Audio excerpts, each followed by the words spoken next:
All right, so we're going to jump right into it because last week something happened, and it's a little uncomfortable in TrotCast Studios. Okay. Broski, I know you're not on social media, so you have no idea what happened. But Jay, this is more for you. Last week, I kind of had to I ventured to Rosecroft, and it's been an uncomfortable week here at TrotCast, and we have to talk about it.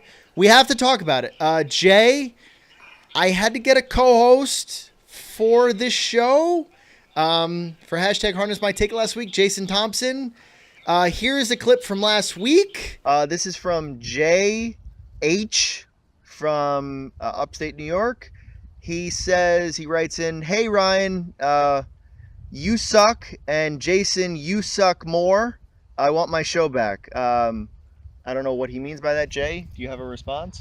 Yeah, I mean, I just kind of took over this segment because Ryan was getting tired of your bland personality. But just thought I'd spice things up a little bit. Yeah, give a little better insight. I don't really know what to tell him. Ryan and I are in discussion, so you're probably out of the picture. You probably got one or two more shows left in your career. So on to the next one, old son. Pow pow. This hack comes on here for one show. He thinks he's funny and throws a performance out there. Buddy, I've been doing this for years. I created this game. All right. So if you whatever your little jokes that you had on there for one episode, it's not gonna cut it. I'm gonna be here then, now, and forever, and people will love it. Okay. Now, what's funny is we also had somebody replace Broski on the podcast, and that was Gina, but nobody was hating on Broski. Nobody was saying, everybody loves Broski. Everybody's saying, we want more Broski. Gina was fine in her role, but everybody was saying, we want Jason and we want Broski. I don't know if that was us. So we have Jay here, though. Jay is, like he said, he's a long time host, and we're not abandoning you, Jay, yet. No, we love Jay. Oh, yeah, we love that. You'll rue the day you do that. Trust me. But we're definitely not getting rid of Broski. Everybody loves Broski, right? Fair enough. You got to keep your money maker. Okay. Exactly. One more thing, in case anybody didn't notice, we got a new board. So let me grab it for. Hold on, I can't. No. Yep. There. Yep. Hold on. And I'm the one getting cut out of the show. Unbelievable. Yeah. I know. So I know, right? So we got a board. Kate made it herself. She's very proud of it. So it says TrotCast Revolution with Jay, Ryan, and Broski, and it's a dick, guys. Oh, Can you it see still does have the dick. Yeah. See. I just had to show Broski that. I remember seeing the dick. I was wondering if it would stay. Glad to see that it's made its appearance. Oh yeah. That's never going anywhere. So let me get my thing set up, and then we'll rock and roll for the first topic, because this is so unprofessional here, but whatever. Again, get your own show and then you could do it. I'm all here for shameless self-promotion, so why wouldn't I shamelessly self-promote something that I created? I don't know even if you know about this, Broski, but I created Trotting for Charity, and the whole initiative was that I was tired of everybody talking about stuff and waiting months and months and months before we started to do something, so I just went out and did it. Perfect. Now, not everything is perfectly set up. I don't have perfect press release. I don't have anything else, but here's the basic premise of it. I'm going to make some jerseys. Each driver who participates in this event is going to select his charity, each individual charity, whatever they want, and then we're going to race. Just race throughout the weekend, whatever it is. I don't care. It's not a specific date. It's not a specific race. It's all across North America. They're going to have the jersey, the charity logo splayed all over the jersey, Make-A-Wish, St. Jude, all these local charities, which I think is kind of cool. Yeah. And then we're going to race, and then we're going to auction off the jerseys. Perfect. So anybody who wants, we're going to do an auction over the course of a couple weeks. We have 49 people involved, 49 jerseys to auction off. So it's all going to charity. We just did it. Jump on. Jay, what do you think about this whole thing? Yeah, I mean, you kind of ran it by me when it wasn't really totally in the work yet, and I loved it. I thought it was awesome. I literally can't see a downside to it from anybody. I think if you're any driver out there who's on the fence out of it, you're a fool if you don't jump in on this. I think This is great for everybody. It's great for the sport. It's great for all the charities. It's just going to be a great thing from a PR standpoint to spread around the world. I think this is going to be a thing that can hopefully be more than a one-off, too. I think this could stay for a long time and just keep growing. Yeah, we definitely plan on doing this multiple times, and hopefully when everybody sees the success and the money that we raise, hope every jersey brings at least $100. I think that they should. They're cool jerseys, so why not? Broski, give us your take on this. Yeah, I think that's an awesome idea. And one of the things I like specifically about when you do these charity things is letting the person pick their charity. So, it gives the driver an opportunity to really show something that they truly care about. Maybe they know someone who has a young child with a specific disease. So, they'll give to the ALS Foundation or whatever. So, it gives them a chance to, everybody cares about something, be it what that is. When you think charity, it's a very broad subject, but within that, I'm sure people can come up with things that closely or personally related to them, and that just makes it better in the long run, because it's not like, I'm just doing this race for charity, whatever. It's something that's truly important to you, and you're going to give it your all even more, and I think it's great all around. And like you said, this is definitely something that seems like it would have staying power. I don't see why it wouldn't do well. It's nothing but good, so thumbs up, yeah. Yeah, and I think last thing, there's 49 people participating. 49 jerseys going to be up for grabs. I don't exactly have it in front of me. I think there's 42 different charities. Oh, so great. I think Perfect. There was a bunch for like St. Jude and stuff like that, and a couple of other ones that got in there. But pretty much, 49 different charities, and I think that's the coolest part about this whole thing. Ooh-wee. This week, the next couple of weeks, this is the time, Broski, where all of the major players, all of the major horses are starting to qualify now. They had their winter off. They raced deep into October, November, a lot of them. So now they had a couple of weeks off. Now they've been training. Now they're all qualifying again and getting back into gear. So all of the superstars are back. I don't have the list in front of me, but Hanover, Horse of the Year last year, Broski. Stay Hungry, Pedro Hanover. Those are like the up-and-coming superstars that we're going to be focusing on this year. The next couple of weeks, it'll be Hambletonian horses qualifying. So, Jay, is this the best time of the year? What's your favorite part about qualifiers at the Meadowlands? Yeah, my favorite part is usually you find a horse that either didn't race last year or maybe only raced a few times last year, wasn't very good, and now qualifies with a huge, impressive mile. Those are kind of the ones that the diamonds in the rough that end up being possibly the champion of this season. My biggest thing from this weekend that I saw at the Meadowlands is I'm throwing the Meadowlands 3/4 pole on the hot seat because I don't. Like, there was lots of good horses, but there's not that many you group in every single race that can come home that fast. And then they come to another track and they come home in 28 seconds. So, yes, Meadowlands 3/4 pole, you're on the hot seat. Okay. Okay, Broski, this is kind of like our preseason to relate it to any other sport. Yeah. So, do you care about, football preseason? I mean, some people, you can kind of get a little bit of perspective of it, but what's your take on preseasons and this kind of whole area of the sports realm? I mean, you have to look at, like, from a, on the base point, I don't really care about preseason. I'm not going to make it a mission to go watch, Yankees spring training, Giants preseason games, whatever. But, because for the most part, it really doesn't matter. But there is a part of it that I think does matter, and Jay kind of brought it up. A horse could go out there in, we'll call it this preseason, and they have a hot race. And, that could be just the start. I like the idea of we're not worried about the great teams qualifying or the great players. Like, who cares? We know what Tom Brady's going to do in preseason. But maybe there's a player on the fringe that you're like, ooh, okay. Yeah, I feel like the preseason qualifying, it's all about the names you don't know, because that's their opportunity, because the other guys don't care, so they're not trying as hard, but that's the opportunity for the guys that you don't know to get themselves out there and show them. So there may be a horse that nobody knows about, but all of a sudden he's got this blazing qualifier, and everybody's going to be like, oh shit, I want to check out what that horse is going to do this year.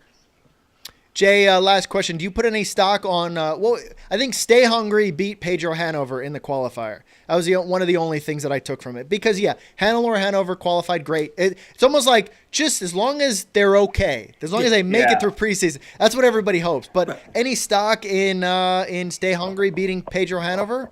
I can't really. I mean, he sat behind him. They weren't really, you could say maybe he's got a better sprint than him, but until the money's on the line, you just can't tell.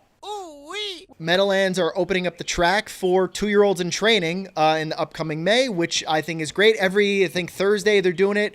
Broski, all the freshmen, all the ones that haven't raced. Cool. Meadowlands is the best track, the biggest track.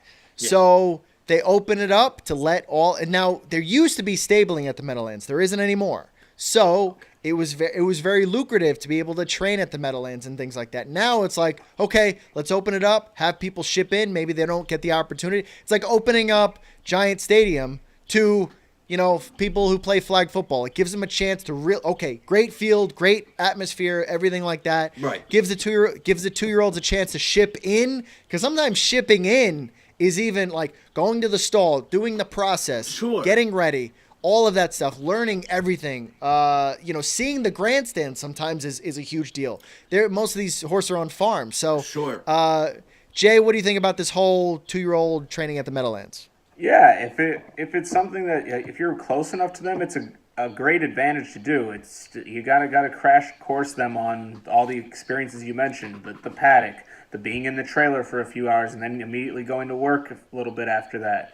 Seeing, a massive structure on the side of the track that you usually only see a barn or a tractor or something.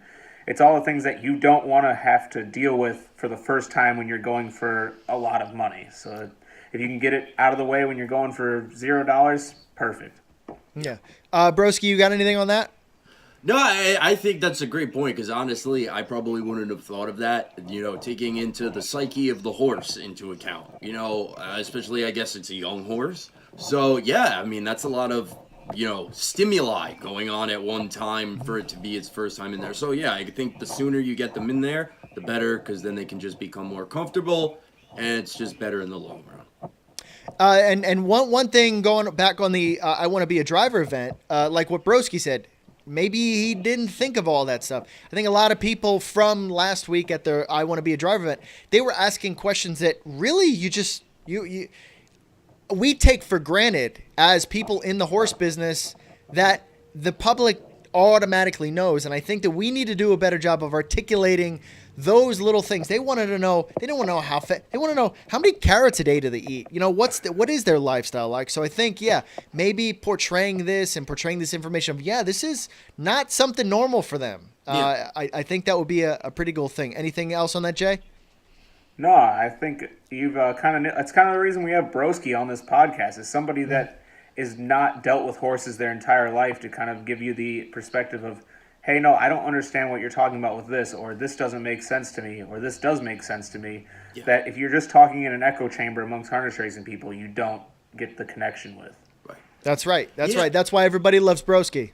Yeah. Well, yeah, I mean, because, that's not really something you'd think about. You look at horse racing from an outside view, and you probably think just the jockey is the athlete, and you don't even really think about the horse. Oh, it's just an animal. But the horse is as much, or not, if not more, the athlete than the person. So they have to go far more the athlete, trust me. Sure, yeah. Most of the guys. So they have to go through these training routines, and just like any human athlete would. So I think, like I said, I never really thought about it that way. But when you bring up, the horse itself, that's another part of it that really you got to think about.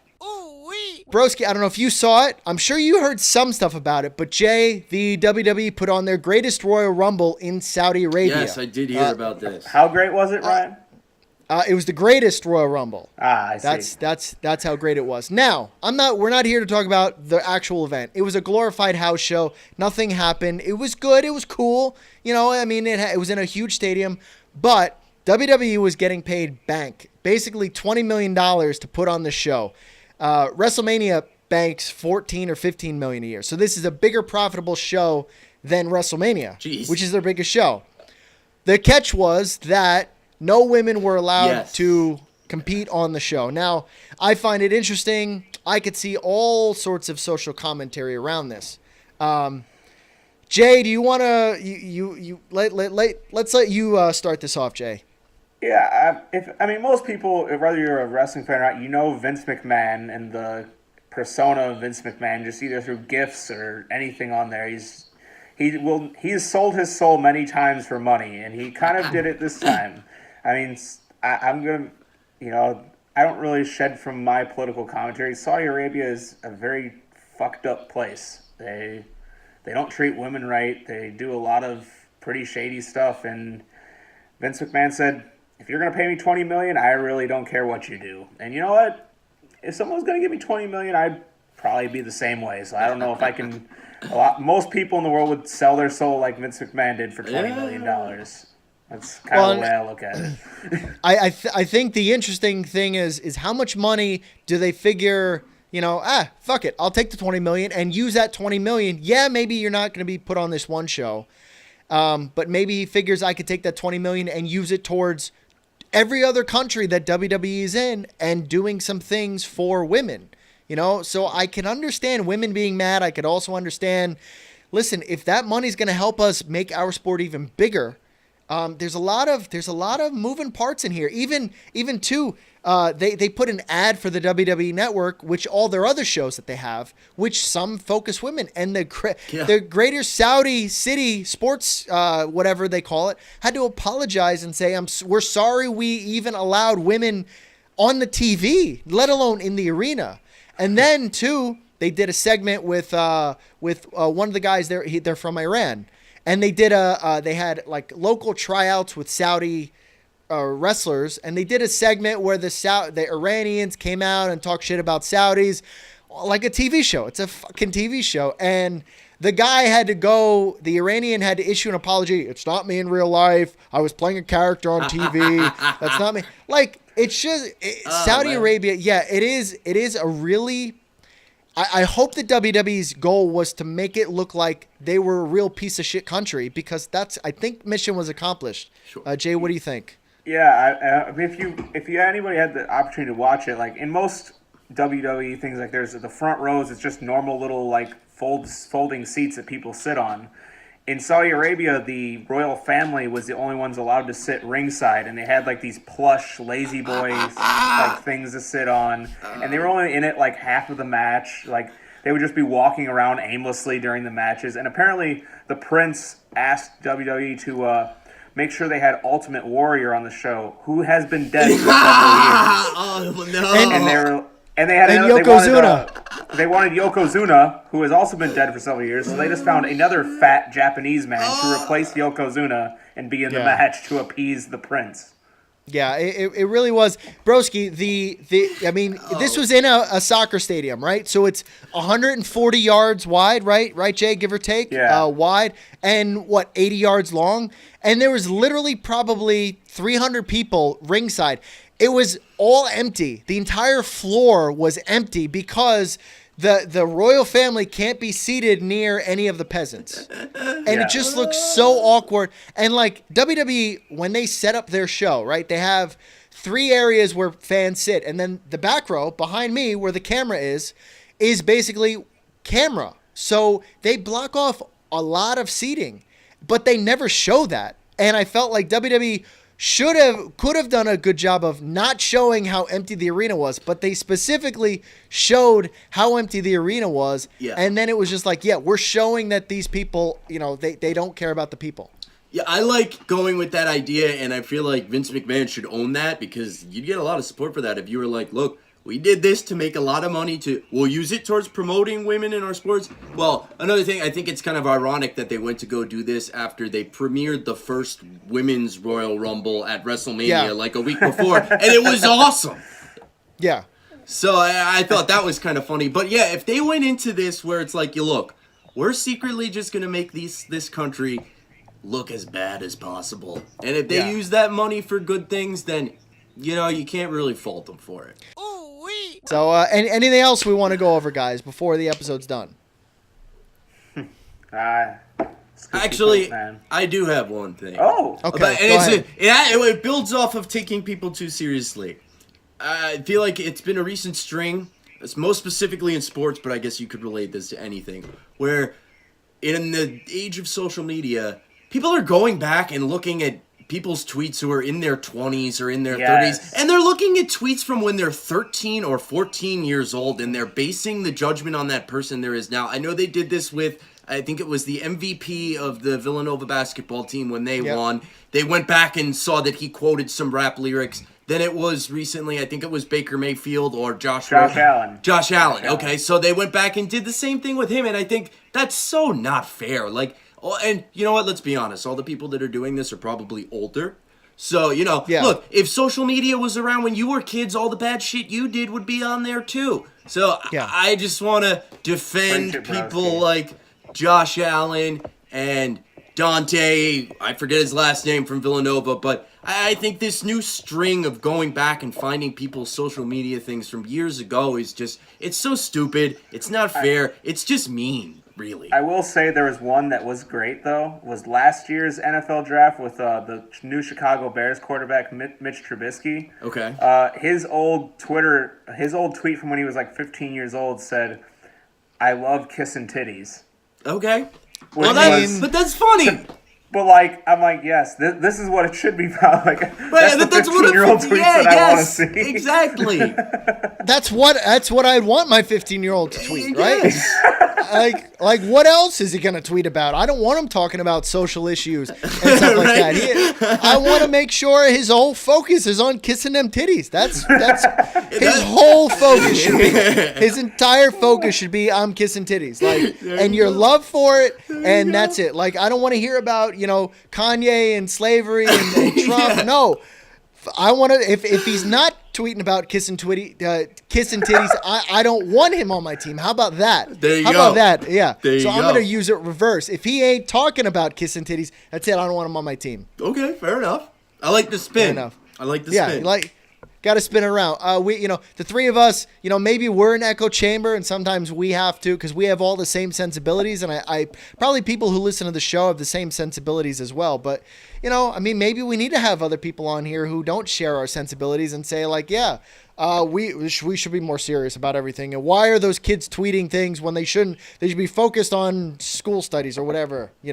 I don't know. What do you guys think? I'm open to listen to anybody's. Maybe I don't agree with it, but I am open to anybody's point of view.